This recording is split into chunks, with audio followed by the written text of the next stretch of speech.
في أكبر الكتب.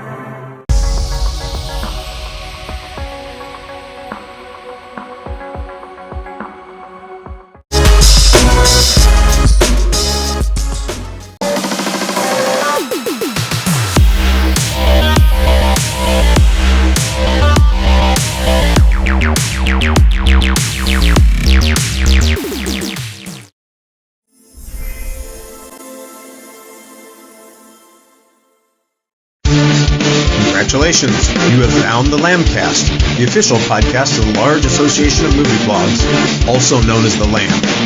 The Lamb is the largest collective of online movie blogs and podcasts with 2,000 members and counting.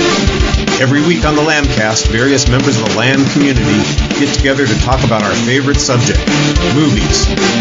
So bookmark the Lamb and follow us on social media. Be sure to join us each week to hear a lively discussion of films and movie-related talk from our members. Join the flock at largeassmovieblogs.com.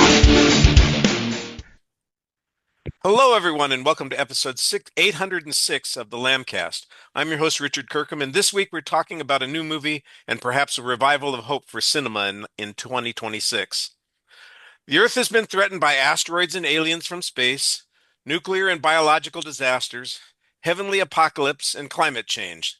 There are lots of ways for us to go, but what can we do about any of them?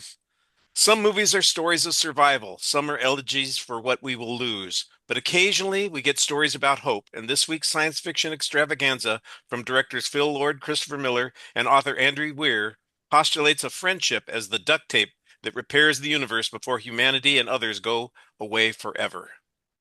Project Hail Mary finds science teacher Ryland Grace waking up on a spaceship light years from home with no recollection of who he is or how he got there.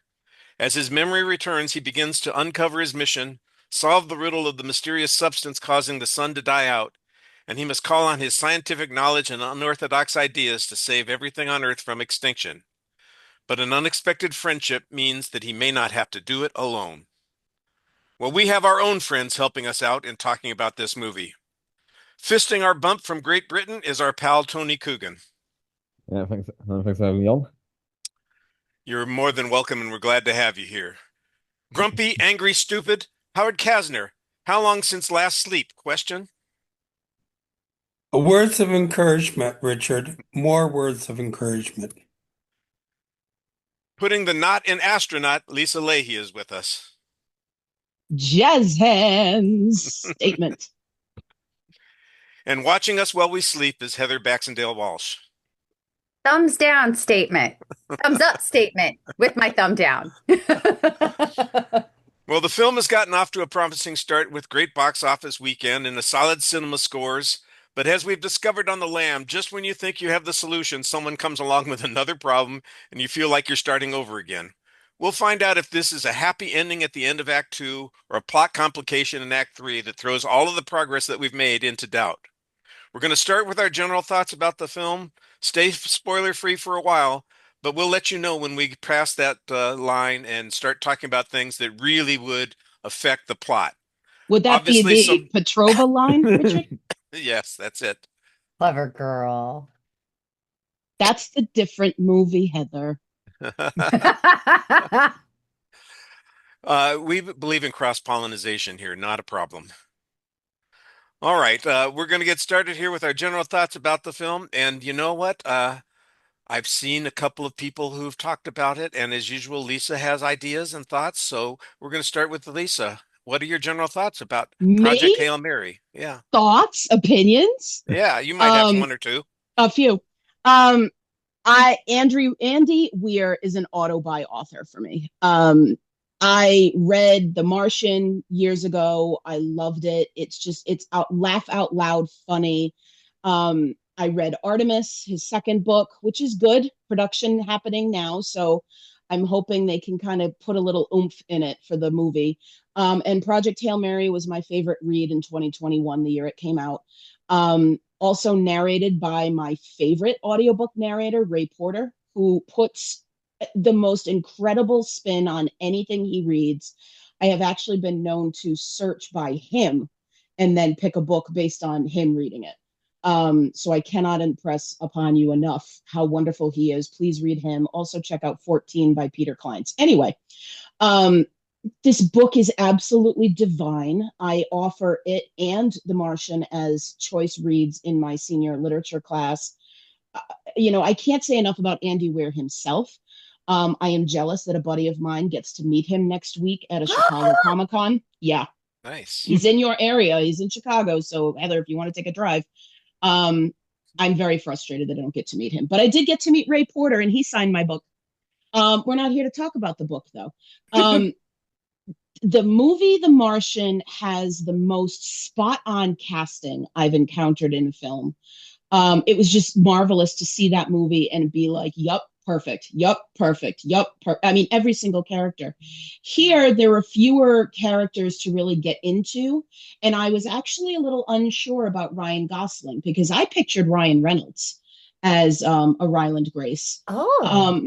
But now that I'm seeing Gosling in it, Gosling puts the heart into Grace.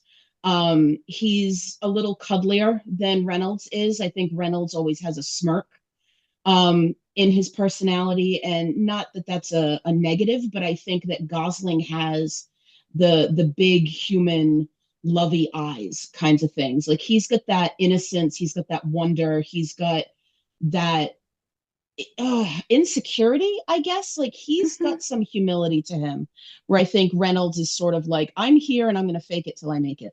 Um, and as such, he is absolutely perfect as Ryland Grace. I love him in his cardigan. I am waiting for that cardigan pattern to be duplicated on Ravelry so we can make it. There's just so many things about this movie that they did right. And I actually now worry about Artemis as a movie because you have the two better of Weir's three books already adapted for the screen in spectacular fashion. Again, Artemis, in my opinion, is the third of his books. It's not as good.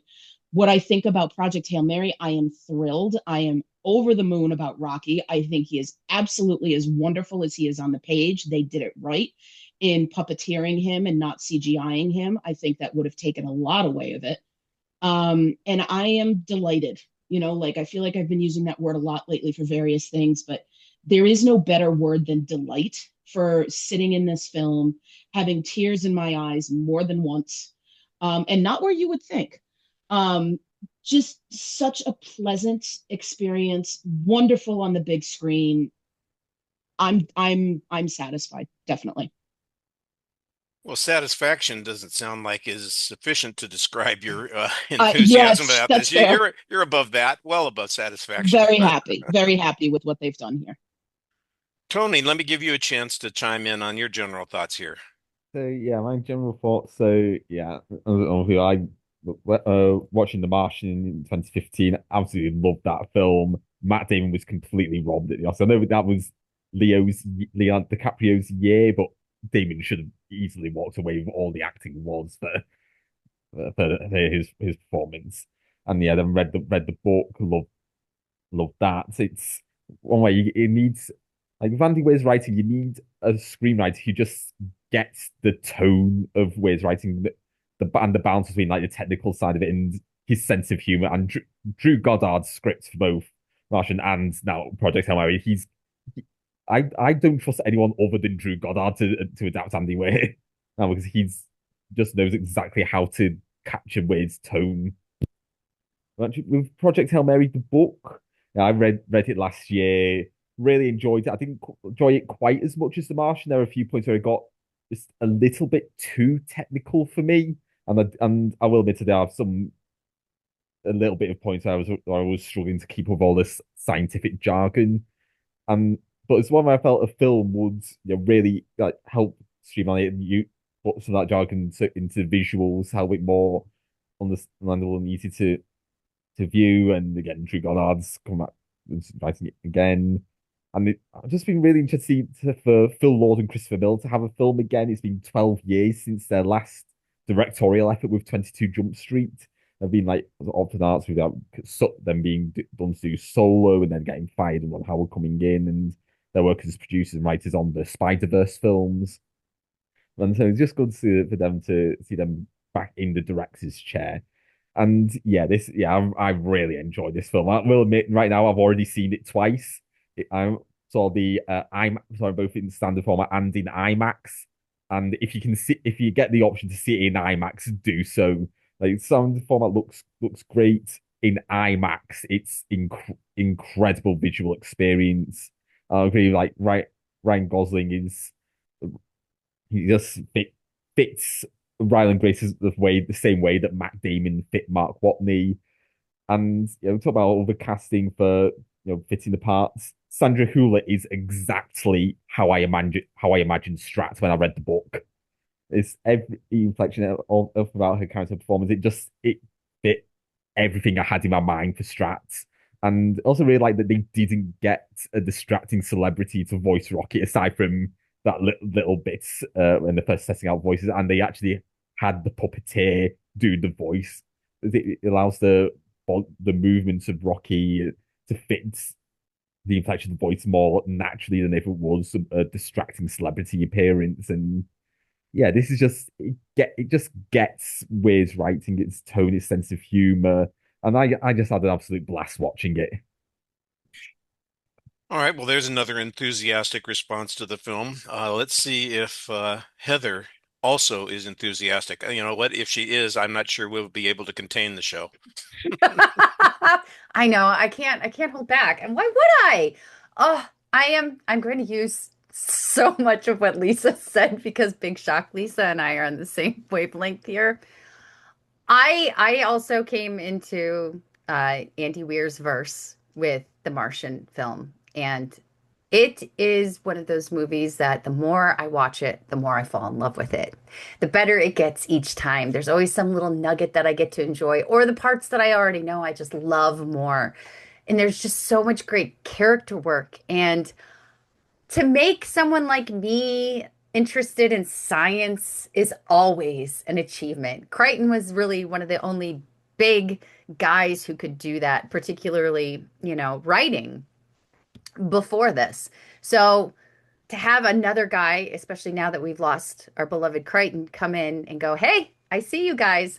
But he does it with such levity and fun and humor and an understanding of the human condition that it's difficult not to get sucked into his worlds.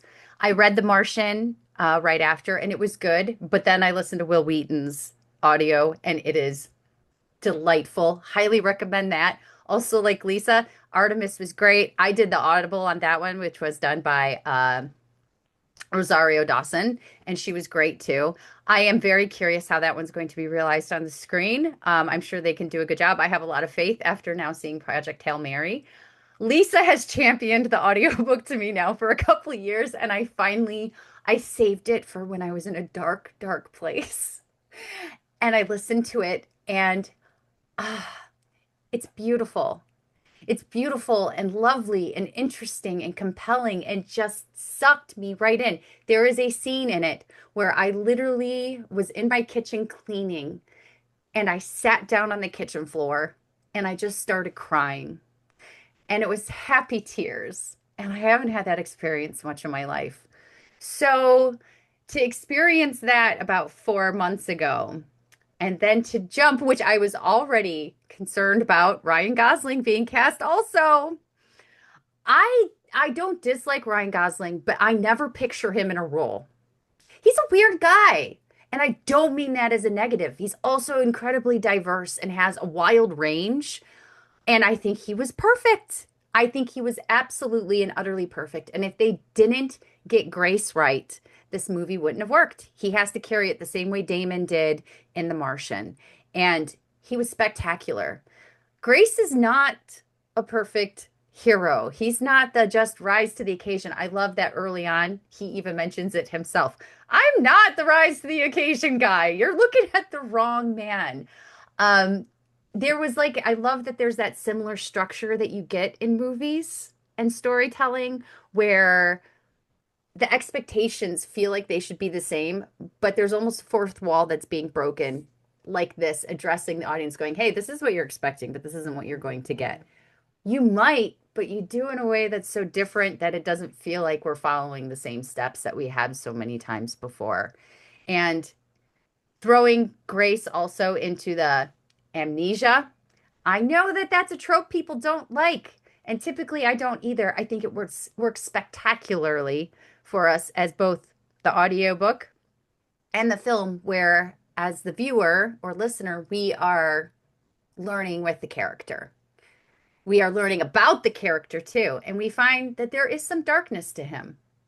And I think that balance of curiosity and intellect, I think the things that were probably existent in Grace's character as a young man, but now have devolved into cynicism and lack of faith in himself and the world in general. We start to see that again once he starts to remember who he was and he's in space. And that journey in and of itself was wonderful and beautiful and tangible. And then the other thing I was very concerned about was Rocky. How is he going to look? How is this interaction going to work? Because Ray Porter was spectacular as his voiceover. Also, that man did a cold reading of that when he recorded it. I just found that out. Insanity. But Rocky, because they didn't use, I believe they said they didn't use green screen. They Rocky's a puppet. And I love seeing so many more practical effects being used in films, especially films like this, which I'm gonna go back to Jurassic Park, spared no expense. Spectacular to look at. Spectacular to look at. Beautiful. Pauses. There were pauses. There was brevity. There was time to breathe and look around. Movies don't do that anymore. Movies are just bam, bam, bam. Everybody has a short attention span. Let's keep going. This movie didn't do it. It sat there and it took its time. It allowed us to be curious. It allowed us to exist in the spacecraft and feel like a voyeur. And I don't feel like movies do that as much anymore. This is one of the best movies I've seen in a long time. And that's not to say I haven't seen good movies recently. It is also required viewing in the theater. Get your butts in the theater for this. It's worth it. I loved it. I loved it so much. I'm going to go on and on about it until I can't anymore. Well, I have no idea if we're going to have unanimity on this show because I'm not sure what Howard's going to think. Sometimes I can predict, sometimes I can't. This is one of those weeks where I'm going, I suspect, but I'm not sure. So, Howard, confirm my suspicions, or either that or throw us all into the tizzy. Oh, I hated it. No, that's not true. No, that is not true. I thought it was a ton of fun. I thought it was often profound and moving. It's a very interesting plot. I have some qualms with Act Two, especially the first half of Act Two. Um, I think its success, besides Ryan Gosling, rests on four elements. Sandra Mueller, who is just wonderful here. The score, which is just transcendental.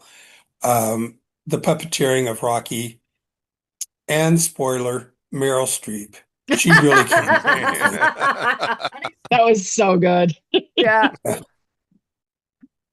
Yeah, I like the Meryl Streep joke. I like the Close Encounters tune. I thought we got a couple of those pop culture references that fit in just enough to make it amusing without being too meta or too self-referential. Very entertaining film. I am not one of those people that regularly reads a whole variety of fiction. I tend to be more, reading history books and biographies, but occasionally I read fiction. My daughter had this book for her book club, and they all read it, and she said, "You should read it." And I said, "Oh," 'cause she says, "The movie's coming. You should go ahead and read this. I think you'll like it." And I said, "Okay, I'll take it." And I took it with me, and I swallowed it whole. It was one of those books that I just once I got started on it, I was very good about it. And then I remembered one of the reasons that I hesitate sometimes to read fiction is because then I've got an image in my head about how the movie's going to look, and it's not necessarily the same way that it comes out on screen. 90% of what happens in this film, I'm perfectly satisfied with. I thought it was well realized. Don't understand the hesitation about Ryan Gosling as I was watching. Now, I admittedly knew that he had been cast in the film. I mean, the film was already coming out when I got picked up the book, so I had no reason to see anybody else in that part. But as I'm reading the character on the page, it was easy for me to see Gosling in that character because I've seen that character in him before. Uh, the incompetent but efficient detective in The Nice Guys, the competent stunt guy, but clueless as to regard to what's happening in the world in The Fall Guy. And those are two films that rely on that kind of persona that he has to make the films work. And I thought those films worked spectacularly well, and I think he worked just as well in this particular film. I'll explain my hesitation about the other 10% as we go along. It's just technical stuff for the most part. It's things that are related to the storytelling. There are things that I missed from the book that I wanted more of in the film. That's 80% of the stuff that bugged me about the movie. But I don't want to say that there's anything wrong with the movie. I didn't have a problem with it. I just it's like oh, I don't know. You're very enthusiastic about whatever puppy you get. So, I'm enthusiastic about this particular puppy. I want to scratch its head and rub its belly and tell it it was a good boy and visit it again. All right. Well, we've talked about the book a little bit and we've talked about the picture in general. Uh, I think we were a little Look, we've already mentioned Rocky, and anybody who has read the book knows, and anybody who's seen a trailer knows, and anybody who's seen promotion for the film outside of a trailer probably is aware that there are aliens in this movie, and the aliens basically are look like rock spiders. They, and move like the little rock crabs. And the fact that we have this character in this movie, I think, is one of the things that makes it unique and worth talking about. And everybody seems to be enthusiastic about the puppetry that's involved here. Let's talk about the puppetry too, but let's also talk about the character because the way the character comes alive is not just visually, but also through the, for lack of a better phrase, dialogue that Rocky has because he struggles. Look, when you have alien encounters, I appreciate the fact that they actually have a story here that concerns their inability to communicate. It's not like Rocky speaks English and they're going to fix that problem quickly. They struggle with that. And that was one of the things that I liked quite a bit about the film and the story. Uh, Tony, what did you think about all of that? Yeah, I mean that's kind of thing. The communication bits. That was just exactly my cup of tea. I think I've said before on the podcast how much I love Arrival, and especially that first meeting between Grace and Rocky. I was getting very strong Arrival vibes from it, and yeah, I just always find that that's but the communication barrier and like the logistics of communication and work together. That's just something I really enjoy watching in film and just think about actually how it functions technically. It's if it was done wrong with seeing how Grace and Rocky build up their relationship and start to build their vocabulary together, it could have felt a bit. I don't know if what the right word is, but slow. It's the probably kind of think when I can think of it.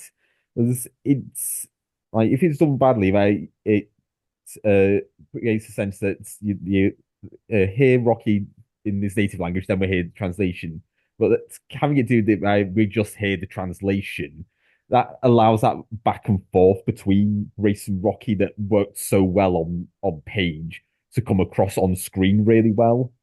And that's the bit that's really is the heart of the film. If they hadn't got that buddy relationship between Grace and Rocky right, then the entire film would have fallen apart for me. Yeah, I think the relationship is obviously it's the friendship between the two of them that makes this story compelling. Otherwise, it's just another end of the world apocalypse kind of story. This is a movie that matters because the characters in it matter, and it's funny to me that we care about a character that basically is a rock. It's a bunch of stones stuck together, and you go, well, how can I relate to that? And they managed to make this character come to life in a couple of ways.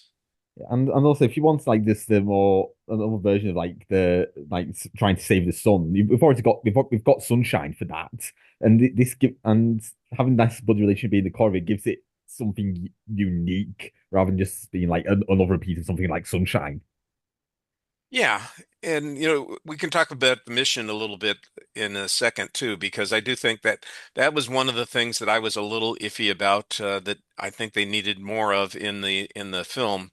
But we got plenty of explanation in the book as to what's going on. We'll get to that in a second.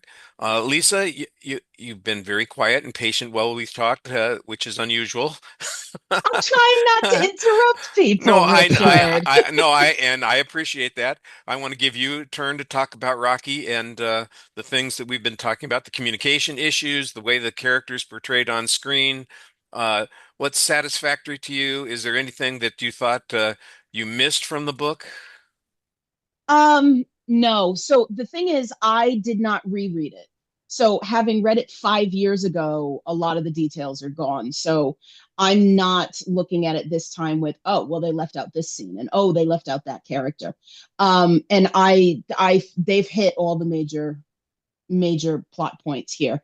I full on cackled out loud when they played the five notes from Close Encounters of the Third Kind.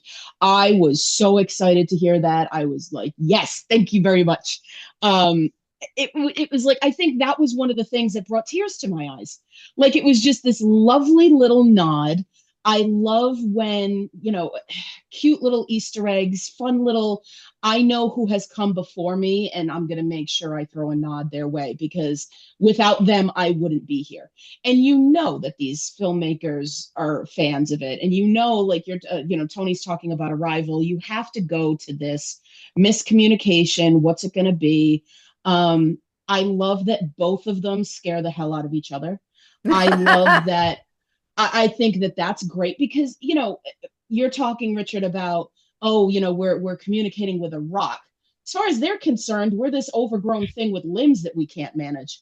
I love this idea of we're different, but we can communicate. I mean, talk about an age-old trope that has been done to death, but is still important generation after generation.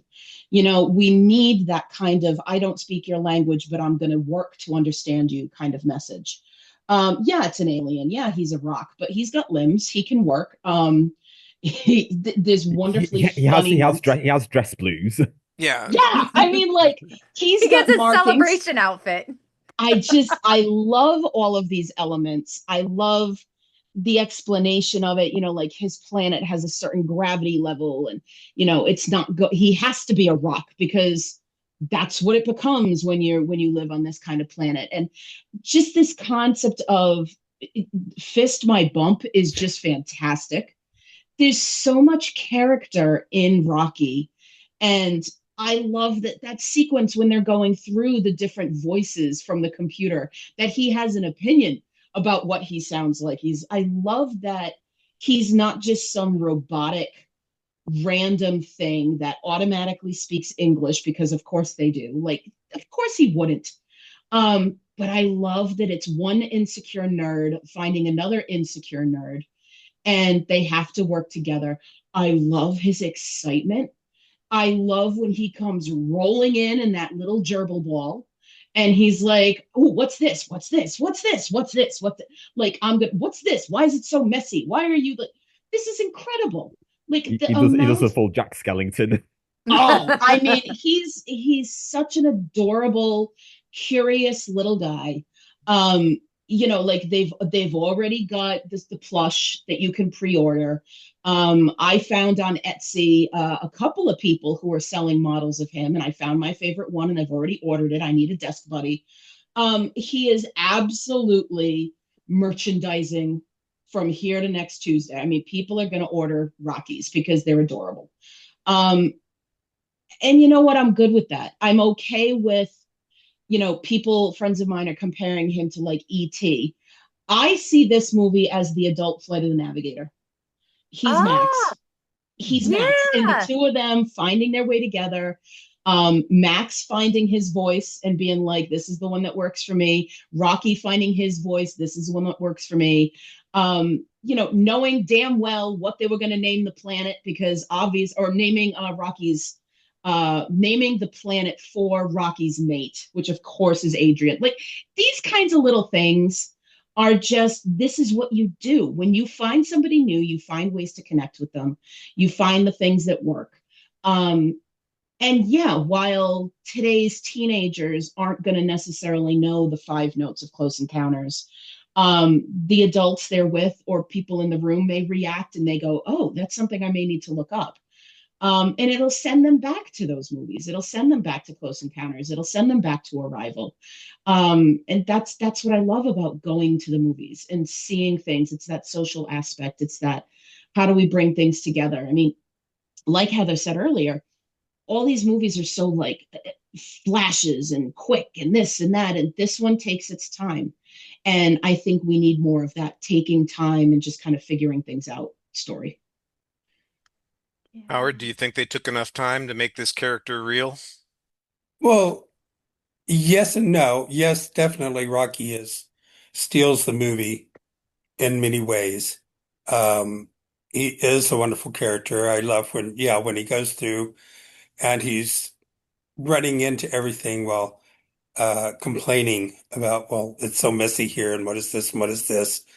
Uh, Grace has that wonderful little bit where, he's, oh my God, my roommate is just getting on my nerves. Um, and I can't get away from him, and he can hear me all the way over here.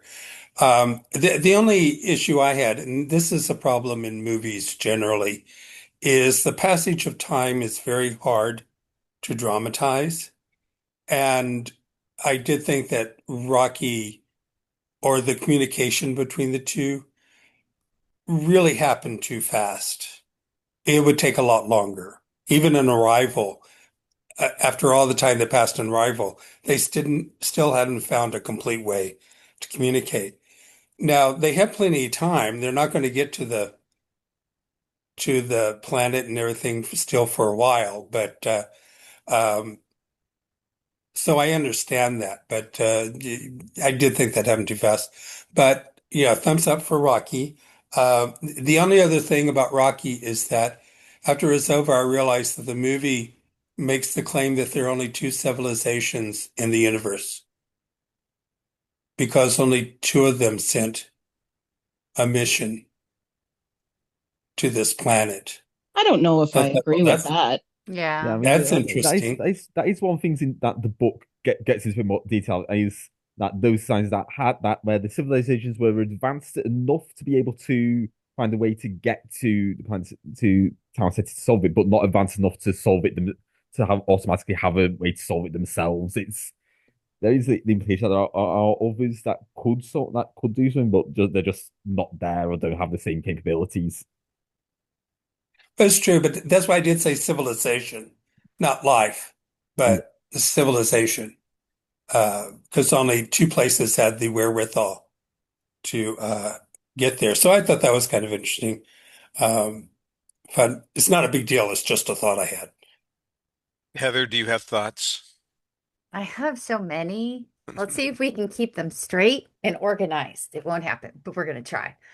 Um, I So Howard, I will piggyback to start with the communications learning quick.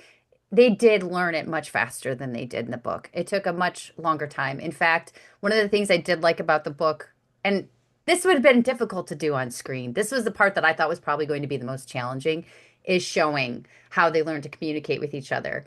Because Grace actually, after a while, no longer needs the computer. He understands Rocky, and Rocky understands him. They've spent so much time together that they now actually understand each other's language without having to have the translator of the computer to do it. I think that would have been really difficult with pacing on screen. Mhm. I don't know if they could have done it better or worse. I could have definitely done it worse, but I don't know if they could have done it better. But the fact that you felt it was a little bit rushed, that makes sense. But I think this was probably the best that they could do. And I was happy with the way that it transpired. And also it gave a lot of levity and a lot of humor that we needed at that time because it was feeling pretty bleak upon the time that we met with Rocky. And his personality is explosive for a being that we can't understand yet. I think Aliens for me is a movie that teaches a master class on side characters. You have a character that has one line in that movie and you remember who they are. You have a character that just in their behavior, in the background, the way that they interact with each other. Part of the reason Aliens works and is so good is because all of those side characters dying that may have one line, what are we supposed to use? Harsh language? You remember them, so you care about them instantly. Their deaths matter because they aren't just a background character. They're a sacrifice. They matter.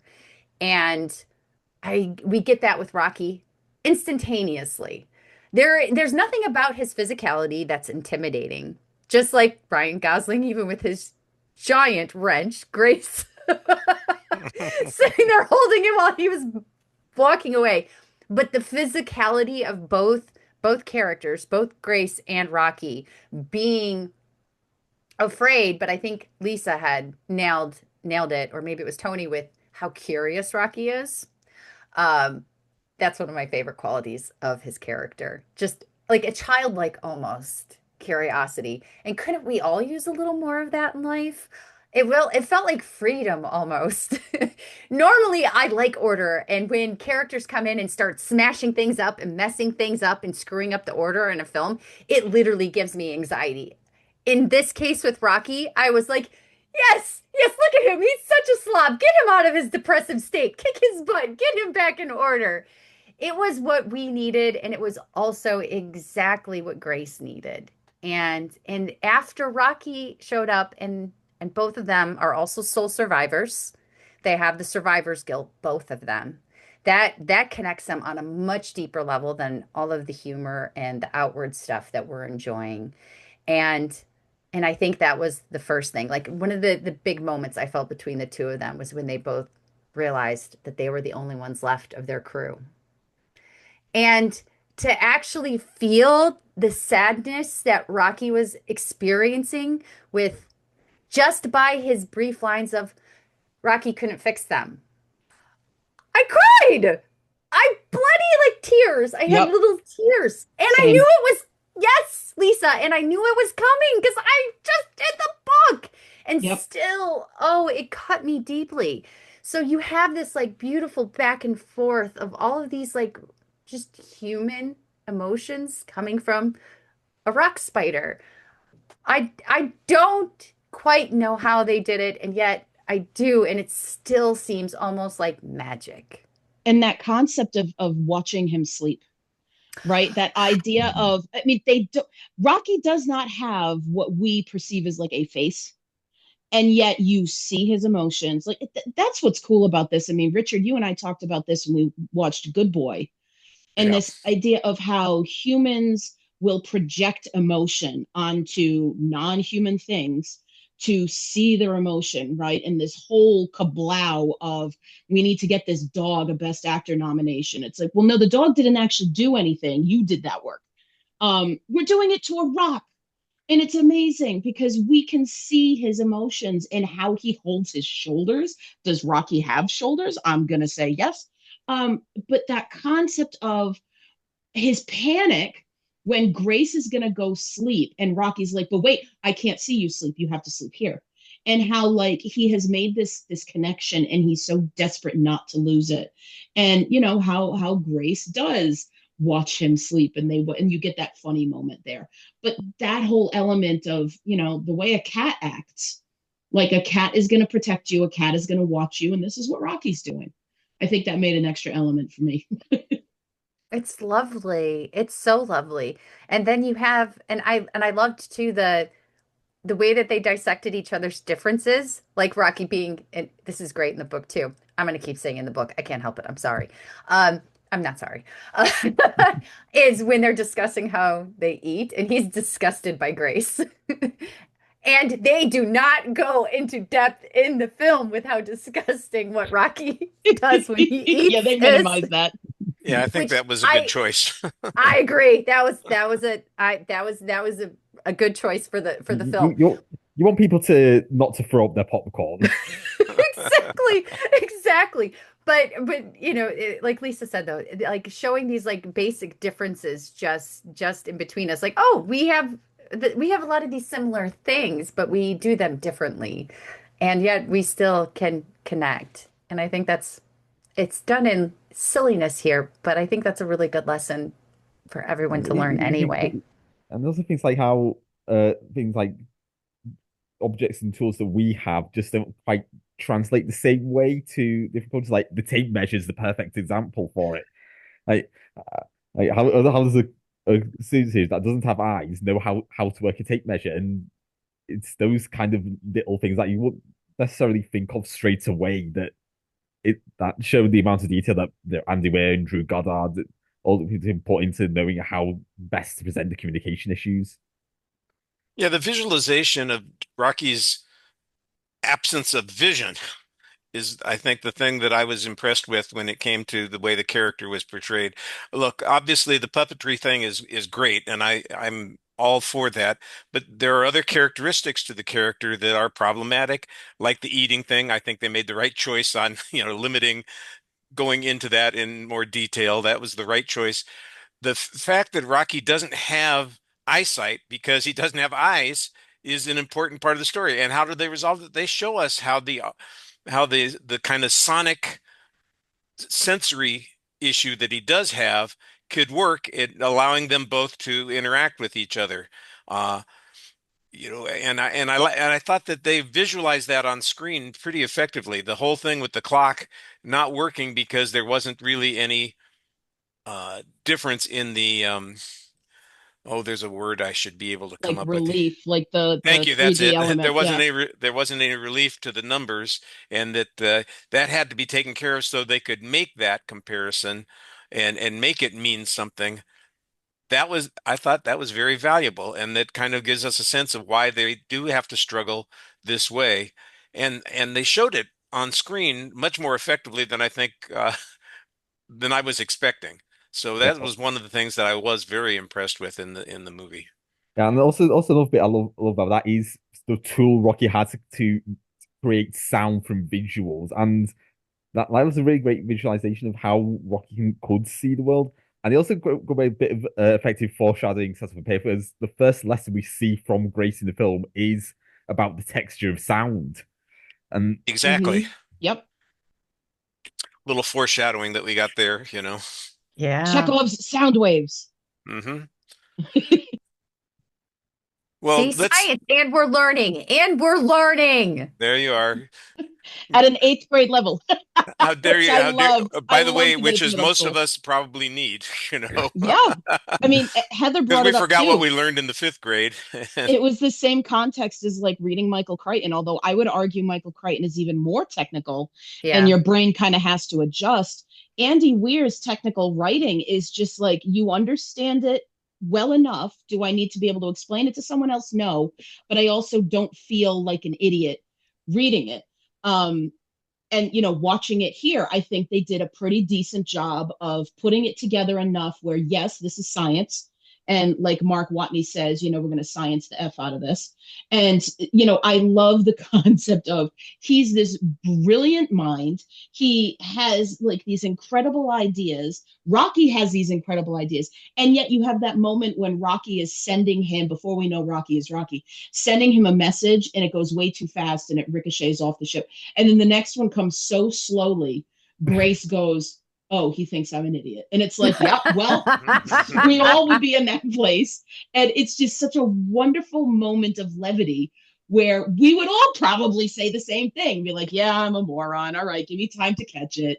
It's the humor that Weir instills in these characters is so, so great. And that's just, I love his stuff so much. And the movies, it translates so well into the films.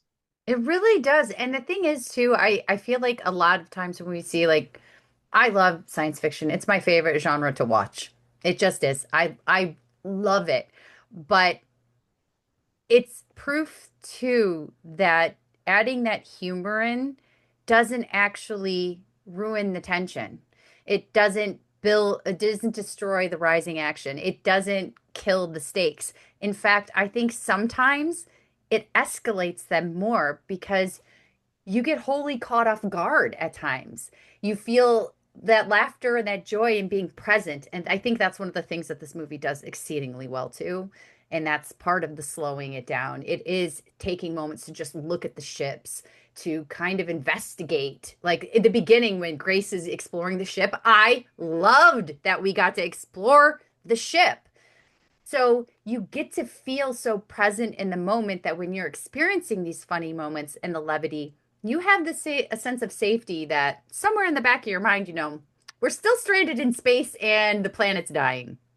The stakes haven't changed, but when something bad happens, suddenly it almost feels more intense in some ways, which really does start to happen in the third act. And I think that's why it is so utterly profound, because you've invested so emotionally, but also you've definitely felt safer for a while.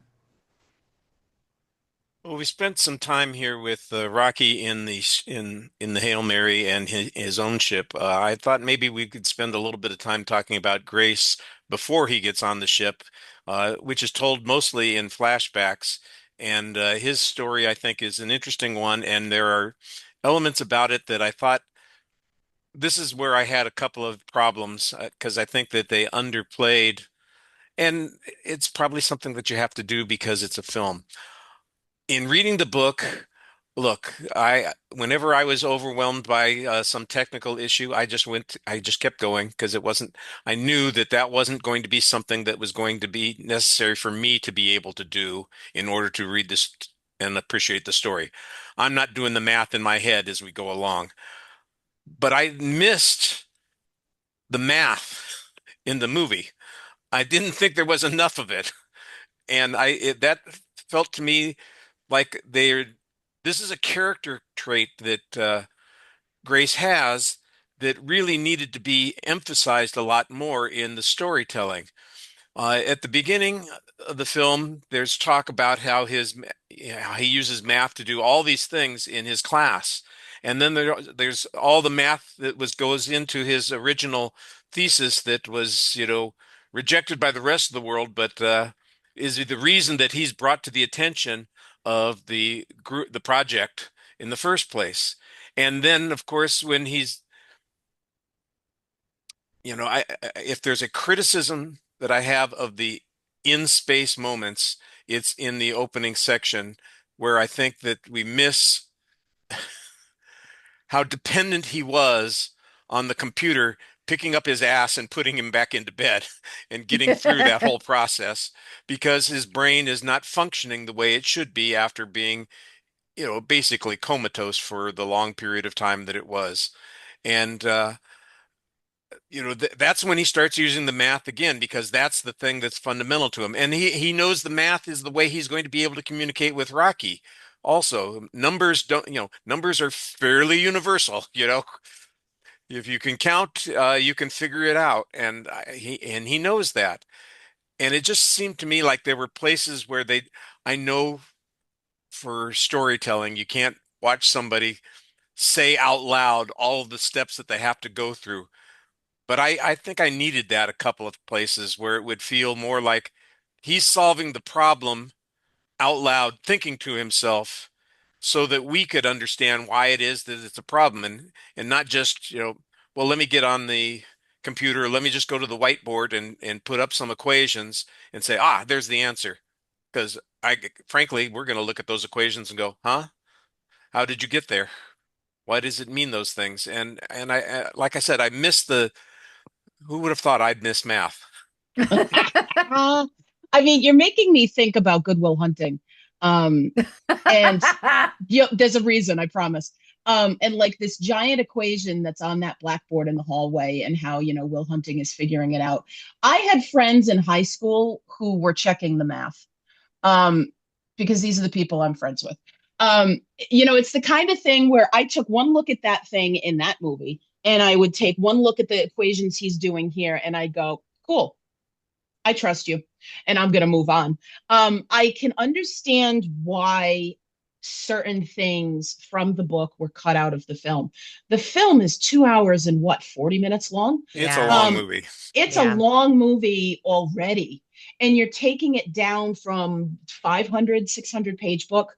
I mean, it's a lengthy novel. Weir does a lot of really great stuff.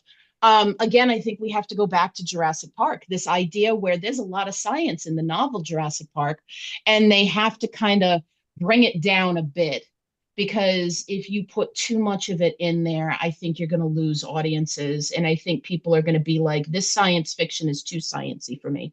And I think that was the beauty of The Martian, and I'm going to science the F out of this. That whole concept, I think, is what's going on here. I like that it shows the trial and error. I like that when Grace is brought in to test the astrophage and the phage and whatever it is they're doing, can you breed it? Can you figure out what it is? I love that he screws up a bunch of times. Because that's what science is. It's Yeah. let's play with this, let's poke at this, and what happens if I do that? I love the concept of him losing the astrophage when he was Yep. experimenting with Carl, and he's like, okay, so it's in the Carl. box. And it's like, well, if we open this box, it's going to get out. And so Carl goes, well, we'll put it inside of another box. And it was like, that's so simple. And yet, how the hell do we do it? Like, it's just, I love that concept of playing with science. What I like about this, and I guess it's probably where I'm coming from, it's such a wonderful sciencey movie for science teachers to kind of be like, let's bring this in and actually test his science. Let's bring this in and have students actually, okay, so if this were you, what would your first step be? How would you do this? And I think it's a really cool way to introduce the fun of science without it being scary. And I think there is still a scary element to some of the maths out in the world. I don't know. It's funny that you bring it up, Richard, that you miss it. I didn't, but I still think they did a good enough job of layering it in here somewhere. Yeah, I also You feel know, like I with oh, the with go ahead. like stuff with maths and how it's made films and books. In the book, you can take your time to read through the equation, and if you're not quite sure if it makes sense to you, you can go back and read over it again, or you skip through all of it. In the film, you don't really have that luxury, so it's all a matter of knowing what's best to include to make it flow better. And I'd rather it cut back a little bit on the maths in order for it to flow better as a film than put more of the maths in for it to just grind to a halt while it goes into more detail with the maths. Yeah, I don't. When I say I miss the math, I didn't miss the equations. I missed the reason why you needed those equations. He's got to calculate what the distance is to the um, anomaly that they're going to, what the distance is to the other ship, how far he's traveled, how much energy he has left to Hmm. travel, how much back to Earth, those kinds of things. And I felt they sped through those problems too quickly without explaining what all those problems were. Sure. And and that was and I understand, look, you're telling a story, you got to get to the point. Uh, but I think it underplays Grace's importance. It makes him feel a little bit like he's just lucking into things sometimes, and it's not luck. It is his knowledge that is so important on this. It's not just that he was the biophysicist who was able to replicate the astrophage. It's also that he's a accomplished mathematician who can solve complex problems in his head without thinking that hard. The kinds of things that you and I, like I said, we're flummoxed trying to figure out whether we're paying the right price of gas per gallon. and Hmm. and he's got it calculated how many miles you're going to travel, how many gallons you're going to need, how much money you're spending per mile, what the wear and tear is going to be, and it's all math that's doing those kinds of things. And it's like I said, it's just something from his character that I missed having more of in the movie. Sure. I think though this is also one of the things that can be problematic when you've read the book Yeah. before you've seen the movie. If I Because hadn't read the book, it wouldn't bother me at all. I probably not. And that's the point I was just going to make. You probably wouldn't know because you wouldn't know what you were missing. And sometimes too, it has the opposite effect where there might be things when you're watching the movie, especially if you've recently read the book or listened to the book, where your brain's going to fill in the blanks with the information because you already have it too. And Drew Goddard did a very good job of doing justice to the book, I think, as far as everything went. I think if there was much more math, I agree with what you're saying too, Richard. I understand and see where you're coming from. But I think probably if there was much more of it, the movie would have just ran too long. And I think it was more important to focus on the relationship between Rocky and Grace because really the end of the movie doesn't work if we don't have Yeah, no. that investment and connection. But yeah, it would have been absolutely cool if there was an extended edition or a director's cut or something. I Or would a love to have some of miniseries.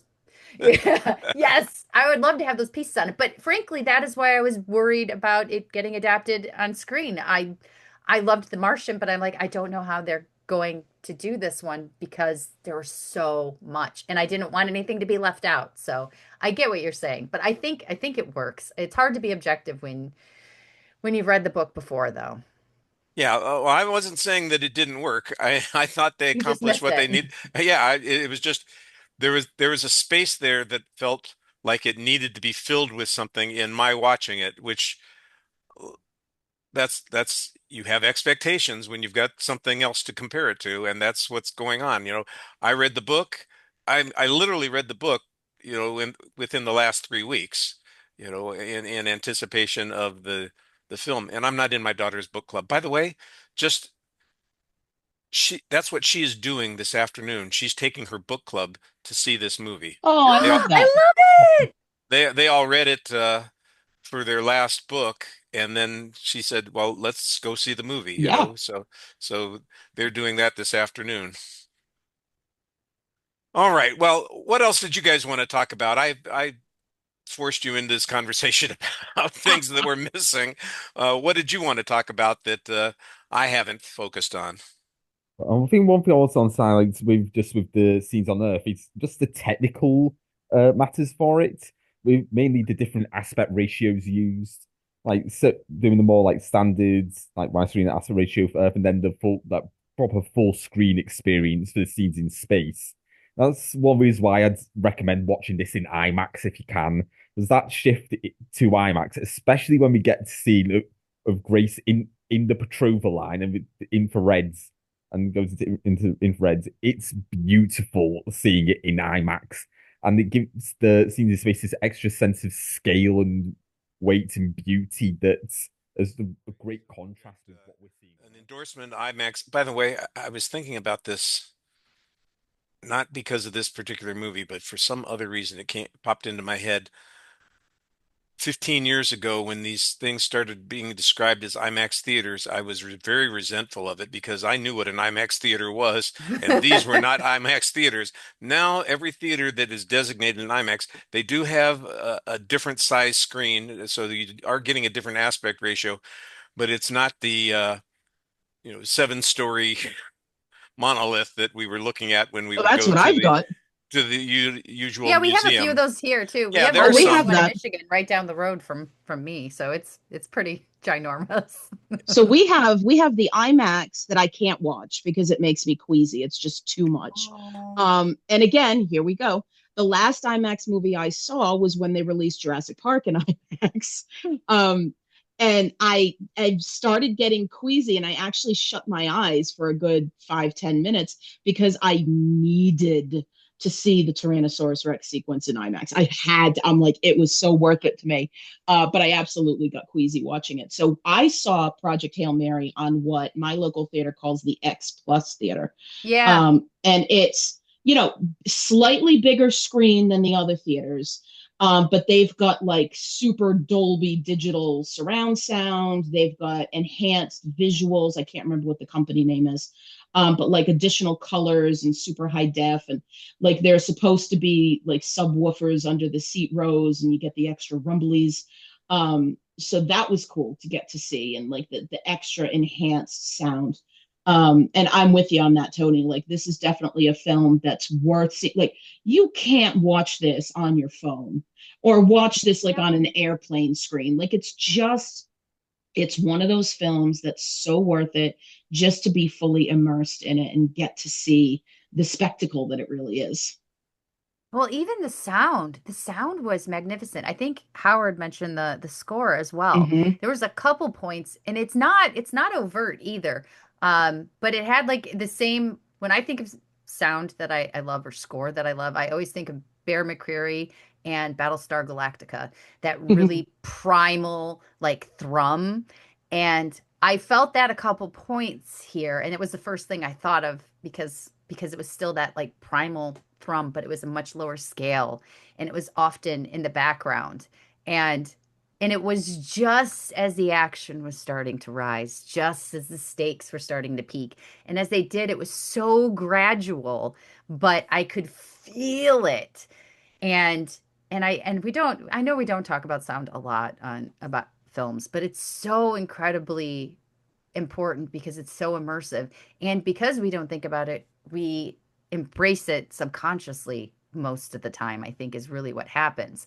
But I was because I was so present for this movie and enjoying every aspect of it. That too, which I think most people probably don't have surround sound at home. I'm married to an audiophile, so every room in my house has speakers. Um, Jealous. it's awesome. It really is. I'm not complaining. And I get all his downgraded equipment, which is still great. Um, but I don't think most people get to appreciate that at home either. And so that in and of itself is just another reason to go to the theater. Basically, what we're all telling anyone listening to this is please go to the theater and see this appropriately. Which, by the way, appears to be everybody's choice because the movie is doing very well, which is good Yes, it is. news. And let's hope that it sustains itself so that it's not just, early arrivals and people No, who are that won't be the case anticipating it. here. I think But obviously it's going to have good word of mouth. We're doing our best to give it good word of mouth. Yeah, So, this is going to stick around for a while. Absolutely. This they is keep not going to be upping Scream 7. they keep upping what they think it's going to make on the opening weekend. Yep. They started out small and then revised it higher and then revised it even higher. So that's a good sign. Which Well, is and kind of baffling to me. I guess, again, it's because we know the book so well and we know, like, for people to be like, gee, I hope this movie is okay. I hope it does well. It seemed to me like it was a pretty secure bet that this movie was going to knock things out of control. Um, Yeah.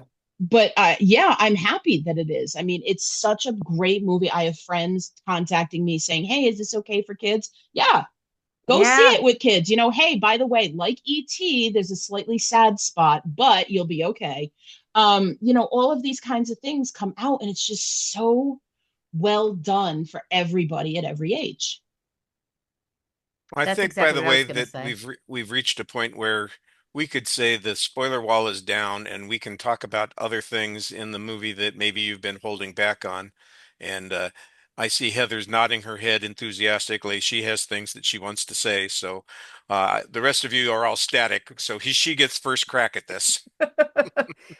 Okay, so this is not a big thing, but it's just it comes down to the details and the thought that was put into everything. So in the first scene when Grace approaches Rocky through the tunnel, through the accordion, and he's carrying that giant wrench, and it's at that moment it's to defend himself against what may potentially be there. It which even when you saw it placed in the background, this again is why it's important to slow movies down because when we're watching him get ready to go into the tunnel, you see all of the tools behind him and they're bright red, so it's hard to miss. But that wrench is like half the size of his body. He's carrying it. It's massive. So it's a weapon to defend himself against a potential evil alien, which also I love so much that there isn't a bad guy in this movie. The astrophage is just a thing doing its thing. It's a cell eating other cells. There's not an alien that's come to destroy the planet. It's just life. And that Well, there the could be a bad guy. We'll come up with this later. yes, yes. But yes. And but then Rocky, being the extraterrestrial that we run into, is not a violent one that we have to fight. However, it is human nature to prepare. So later, at the end of the movie, when he comes to rescue Rocky and he's running across, he's carrying the same wrench, but this time he's carrying it and beating it down to save him instead of protect himself. And I don't know why, but when I saw him and had the wrench in his hand, that was another moment I cried. It was it was lovely. I don't know, there was some symmetry about it, about the preconceived notion of what we thought would be, and then that same tool was used to save instead of harm. And and I just thought that was really, really lovely. That's a But it nice note of grace. yeah, yeah. And it showed but it showed, the growth and change between them and their relationship and the full circle of it too. I just love that part. I love that part That's so such much. a It's one good of my favorite concept. parts. Hmm. And there was other stuff too, but I mean that was a big one that I did Sure. not want to forget to Yeah. mention. I think the third act is where we kind of get the Malcolm effect, which here we go back to Crichton again. It's so hard not to compare Yeah, this you got to. To Crichton, and it's all complimentary, and Weir does his own thing. But the Crichton effect or the Malcolm effect essentially is when everything seems resolved. Everything seems okay. It seems like everything's good. In the third act, we see it particularly in Jurassic Park, and we see it in all other Crichton stories as well. But this is when Grace is like, oh, we get to go home. They say their goodbyes. It's so sad, blah, blah, blah, blah, blah. But then everything goes to shit. And you're like, oh Mhm. no. And you have to make the choice. And it's another mirror, just like the wrenches, where he had to make a choice before and he made the wrong choice. And this time he made the right choice. And when I said I sat down on my kitchen floor and started happy crying, it was this moment when he made the right choice. And then this time I ugly cried in the theater. Oh, The right choice. That right there, that the ability to change and be your best self and to not be the same person you used to be, that I feel like is where all the hope came in. That is where all the love and the camaraderie came from. He didn't think about himself. He just wanted to do the right thing. And he finally was willing to sacrifice himself to do it. And I just think that there's nothing more beautiful than that. It's it's one of the most lovely expressions of humanity that I think exists. So that self-sacrifice. And he didn't really even think about it. And then right after we got a Beatles reference. So I was Yeah, down for and that yeah, also. yeah. Also, the perfect Beatles song to do a needle drop, and I'm guessing Yes, a not insignificant portion of the budget was spent licensing that song, and absolutely worth every penny. it was well, they great. didn't have to pay for the Rocky scenes in the, so they were good to, they were covered to put it to the Beatles because they, distributed through MGM. I do That's true. wonder how much Meryl Streep got paid for one line. If the film's a success, she could probably live off of that for the rest of her life. There are a few things that struck me that I'll go over real quick. Um, as I said, to me, the first part of Act Two almost lost me in a way because there wasn't very much tension. They lost the tension of there's a ticking time bomb here, but the movie and Ryan Gosling or Grace wasn't really treating it like a ticking time bomb at the time. And whenever there was humor in this particular part, it took away from the tension as well. Then it picks up because the flashbacks are so well written. And then he meets Rocky, and once they start working together, then it all comes back for me.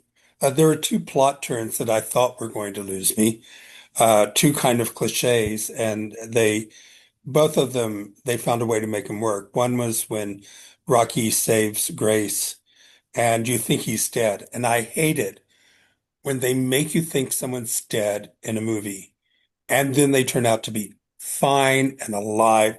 And I'm going, that is cheap. That is really cheap.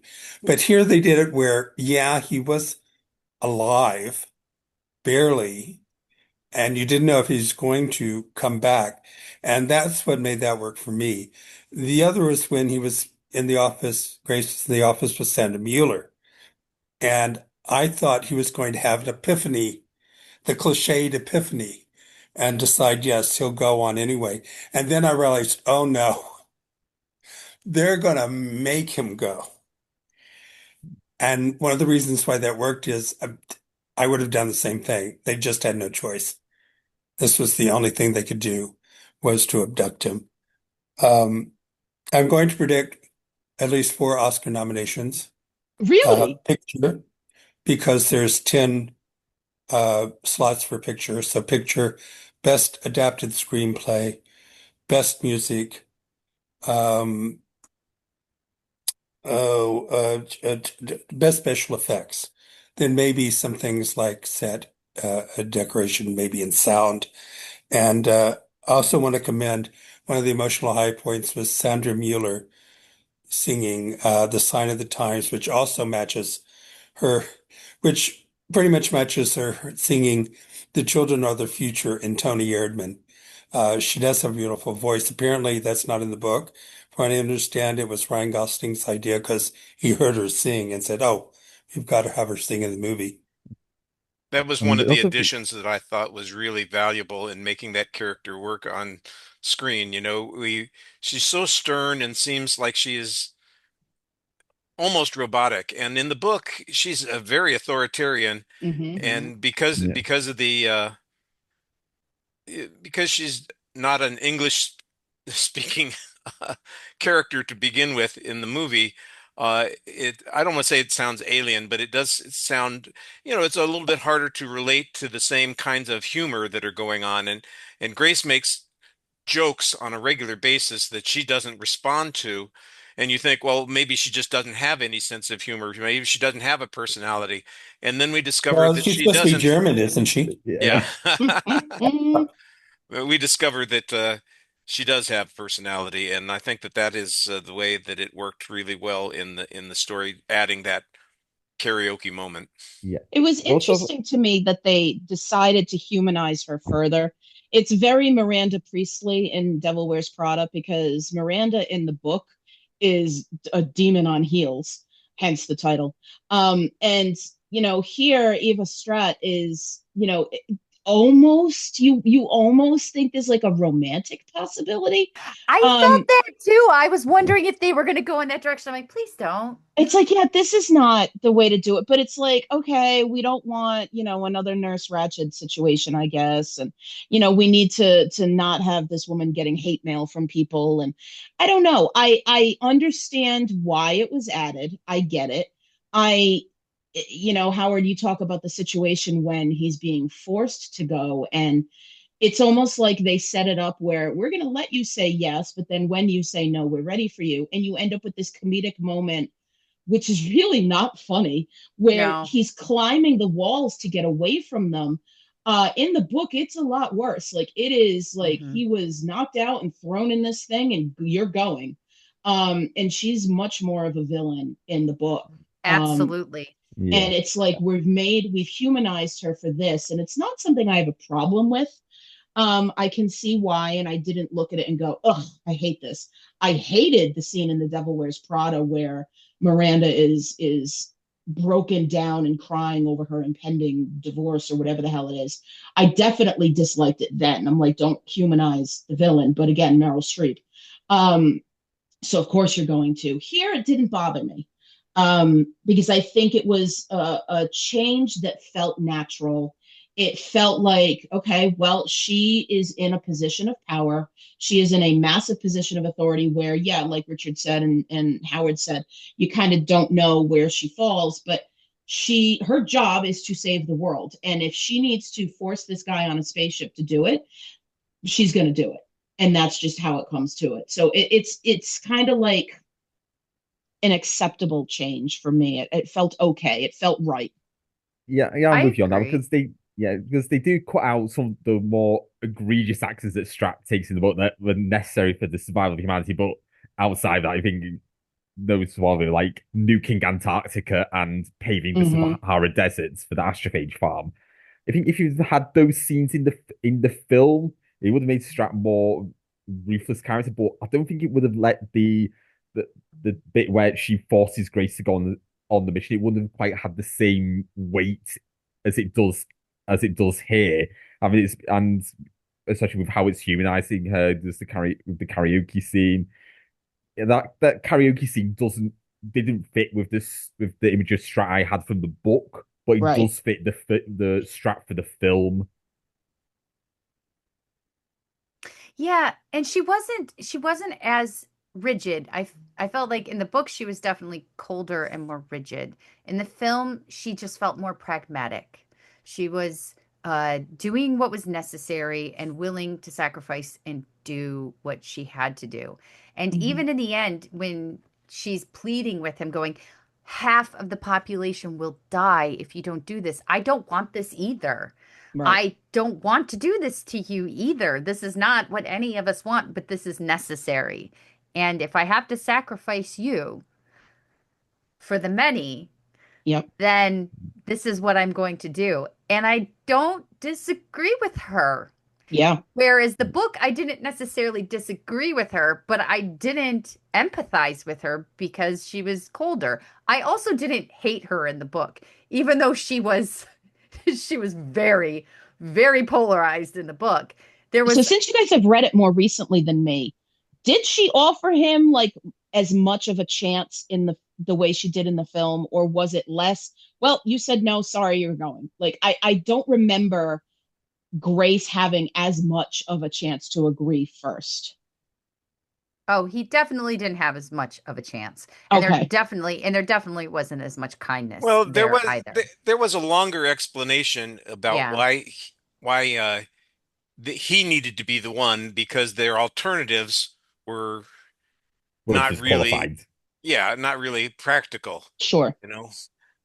So it was one of those things where you're going, okay, well, why are they shanghaiing him when they've got the whole population of the Earth, including every scientist that they've already shanghaied? Why is it that he's the one that is essential in this particular moment? And I there's was maybe not because quite they as maybe much because they explanation of it in the movie as there is in the book. I think that's maybe because they cut out Yeah. the coma genes part. Yeah, Yeah. there's a lot of stuff that's been removed because there are technical issues that go along with it. There's that, like you said, the whole genetic issue about what's going to allow them to travel all this distance and be able to do these kinds of things and survive through the the space dangers that are being presented. By the way, that was another thing. I completely understand why you need to do it for the movie, and I didn't object to it being taken on the movie. The whole thing about his partners in the expedition and their Yeah. backstories and they got a little bit of it in there. The what's her name, the Russian astronaut. Yeah. She's All her vodka. yeah. Amazing. And I mean that, and that's another casting choice that they just saw the casting announcement after I read the book. Like, yeah, that's exactly right. Milana Vaintrub. That's exactly how I imagined her. So they had to make choices, and I understand that. Uh, I thought it was really practical. She gave him what 3 hours to make up his mind, and then she says the truth of the matter was he she wasn't giving him 3 hours. She was just giving him 3 hours to think about what was Right. going to happen. It's going to happen one way or the other, and Yeah. I thought that the idea was that it gives him some sense of autonomy and control when he doesn't really have any, and maybe that would be reassuring to him. But it doesn't. Regardless, he's going, and I do appreciate the fact that the hero of the story is the least heroic person in the story until he's in the situation, which is another one of those things where the exigencies of the moment are what make you do the things that you need to do sometimes. I think of all those films where somebody does something fantastic, you say, how could you do that? Because you don't have a choice. You have to do that. Some are born great, some achieve greatness, and And some have greatness thrust thrust upon upon them. them. Yes, there you are. You know, Did anybody else think about the reluctant astronaut with Don Knotts? it did come up in my mind. Because I sure did. Is there anything else that people wanted to jump in on before we get to final thoughts? All right. 3, 2, 1. Nobody else had anything that the one had. That's perfectly fine. Uh, so let's get to our final thoughts on the film and our summary of our opinion. Heather, we're going to go back to you. Your final thoughts on the film. I know you're very enthusiastic about it. I just loved it. I loved it so much. And I always have apprehension when I go see a movie that's based on a book that I love. Because let's be fair, the book is 99% of the time always better. But even sometimes when it's 99% of the time better, that doesn't mean that the movie isn't done well. And I think this was the best possible adaptation we could get from the book. I don't think that there's too much that I could imagine that I would change that would make the movie any better than it is. And one of the things that I think is great about it, which I think we've all mentioned too, is that this is a movie that you can take the whole family to. You can take the whole family. Every week I go check the cinema to see what movies are playing on Thursday nights because my best friend takes my little guy so I can have a couple hours to myself. So I always go see what's playing at the theater. And most of the time now it's horror movies, which is great for Lisa.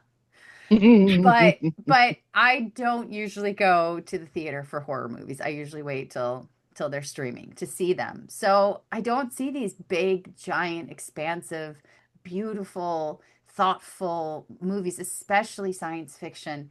And science fiction is the one genre for me that I think just shines so beautifully and wonderfully and can be so tangible for people. And it opens up so much imagination that we otherwise don't necessarily get to explore. And I think it makes it more tangible for everybody too to grasp onto. Just like the science in this.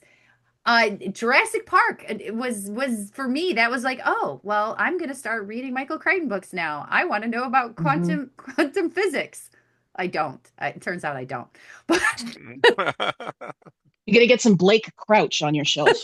but Blake Crouch is great, which I also discovered because of Lisa. She's so wonderful. But what it does is it opens that door. It opens that ability to be curious and use our imaginations where we otherwise wouldn't. And I think this is one of those movies that for kids seeing it might think, oh, I'd like to be an astronaut, or oh, I would like to maybe go into some kind of science field.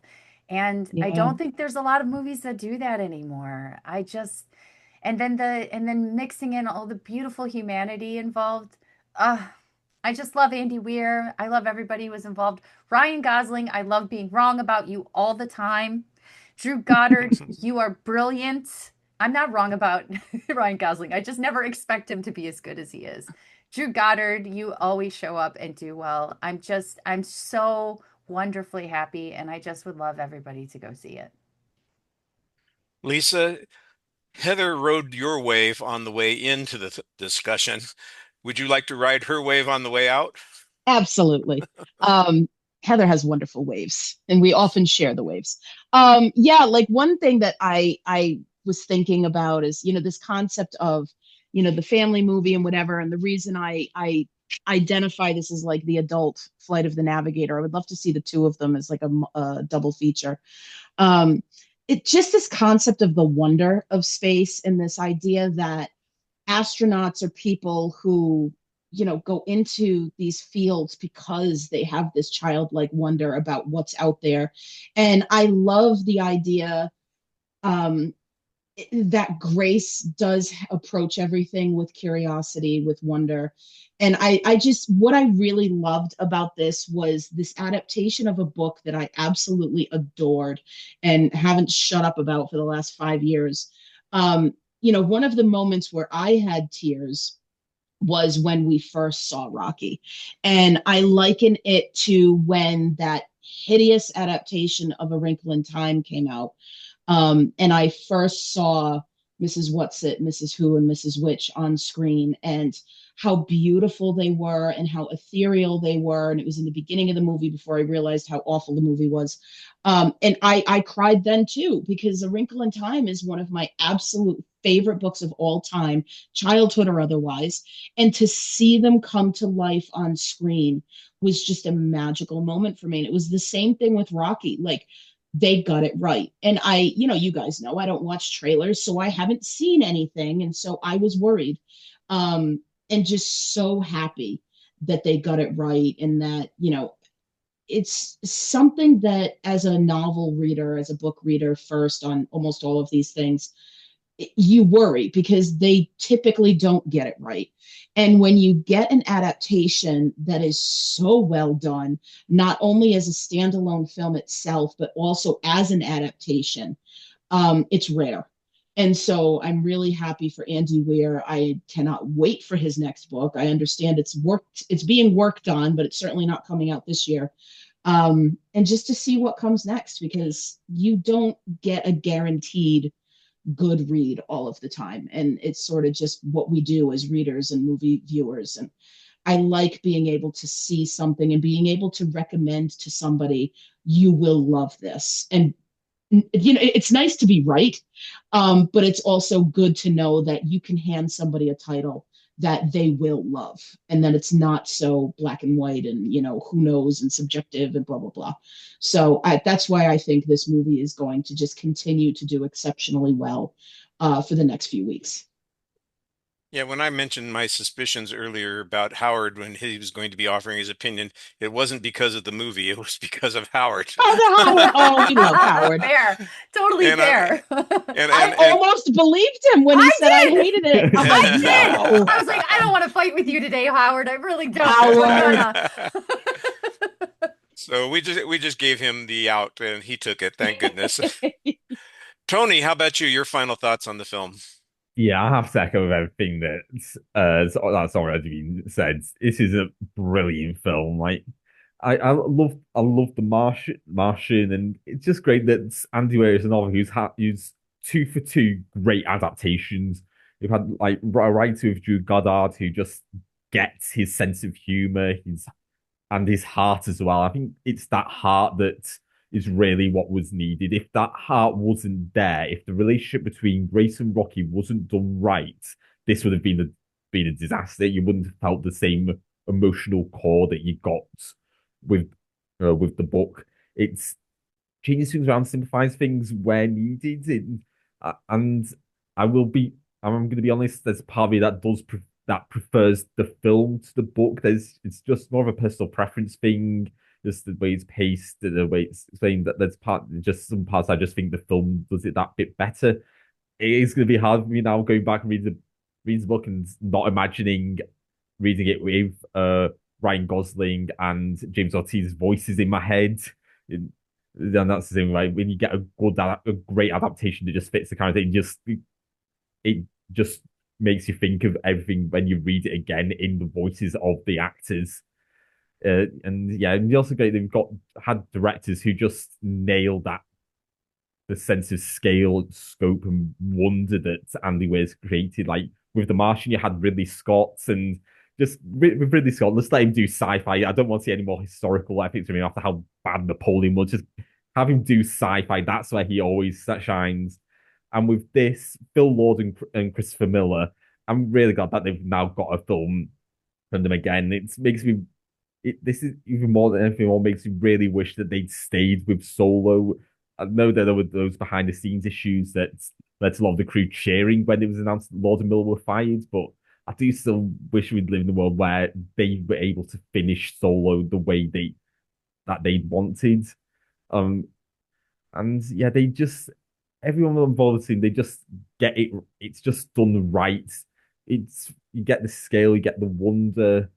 Again, as we've said before, this is one that is begging for the cinema experience to see it on the biggest screen possible to get that fully absorb and just fall under the spell of the world that's being created and the visual splendor that Lord and Miller and especially the work from DP Greg Fraser and just Greg Fraser as well as a director of photography. He's just had a brilliant track record recently. With stuff like his work on the Batman, there's stuff with Matt Reeves, and especially with the Dune films. And yeah, just everyone involved in this film, they've been at the top of their game. This is a brilliant film. This is what can't say, yeah, it's a proper family film. Like kids will be really endeared by Rocky and yeah, I'd say imagine the merchandise potential for Rocky. I know there's already a Lego set for the Hail Mary. I wouldn't be surprised if they do like try and do like a Lego set for Rocky, which I would try and get if the ending's sort of coming out. But Yeah, yeah, the this is just Rocky that comes with that existing set is very not good.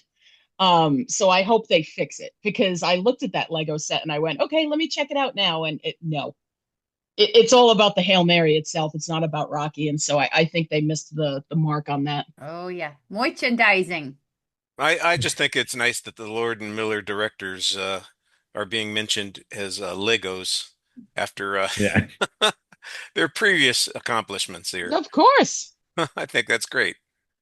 My thoughts on this film are I think it's excellent. I really appreciate the way that they managed to get 90% of what I wanted on the screen. I don't want the 10% that I have in my head distracting me from the other 90%. That sometimes happens, which is why I'm going to have to see it again and then probably a third time just so I can make sure that I know that I'm wrong and that the movie works the way I think it needs to work.